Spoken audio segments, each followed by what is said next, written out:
আজ লোকনাথ ব্রহ্মচারীর ১৩৪তম তিরোধান দিবস। বিভিন্ন জায়গার পাশাপাশি রাজগঞ্জ ব্লকের বিভিন্ন স্থানে লোকনাথ ব্রহ্মচারী তিরোধান দিবস পালিত হচ্ছে।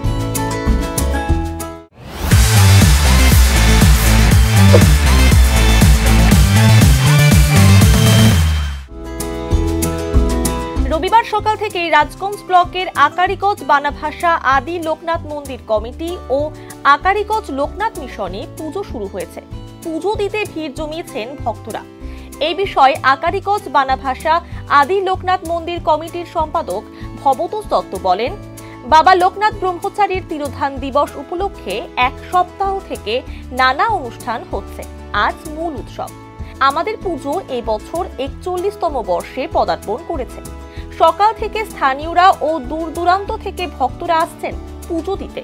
সারাদিন ব্যাপী পুজো ও বাউল গান রয়েছে।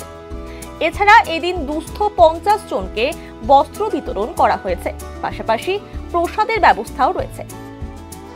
এবার আমাদের বাবা লোকনাথ দেবের অনুষ্ঠান হবে ৪১তম বর্ষ। এই মন্দিরে প্রতিষ্ঠা হয়েছিল, ৪১ বছর হয়ে গেছে। আজকে সকাল থেকেই বাবার পূজা অর্চনা চলছে, যজ্ঞ চলছে।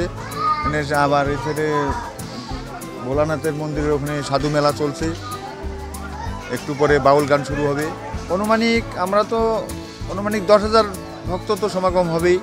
আগে পরে এরকমই হয়ে আসছে। এবারও একটু বেশি আশা করছি। আগে ২৯ তারিখে আমরা অনুষ্ঠান শুরু করছি। ২৮ তারিখে ২৯ তারিখে একটা পরিক্রমা, বিশ্ব শান্তি পরিক্রমা করছিলাম। ১০ কিলোমিটার পথ, ৬টা মন্দিরে পূজা দিয়েছিলাম। প্রচুর ভক্ত সমাগম হয়েছিল, প্রায় ১,০০০ ভক্ত সমাগম হয়েছিল। বিশেষ করে মা বোনেরাই অংশগ্রহণ করছিল বেশি করে। ২৯ তারিখে করে। হ্যাঁ, প্রসাদের ব্যবস্থা আছে। বিকাল ২টো থেকে আমরা প্রসাদের আয়োজন করছি। প্রসাদ পাবে সবাই। বস্ত্র বিতরণী অনুষ্ঠান আছে একটা, একটু পরে বস্ত্র বিতরণী অনুষ্ঠান হবে। বিশেষ করে শাড়ি, ধুতি এসব বিতরণ করবো আমরা। ৫০ জন মতন লোককে আমরা দিব। আমার নাম ভবতোষ দত্ত, মন্দির পরিচালনা কমিটির সম্পাদক।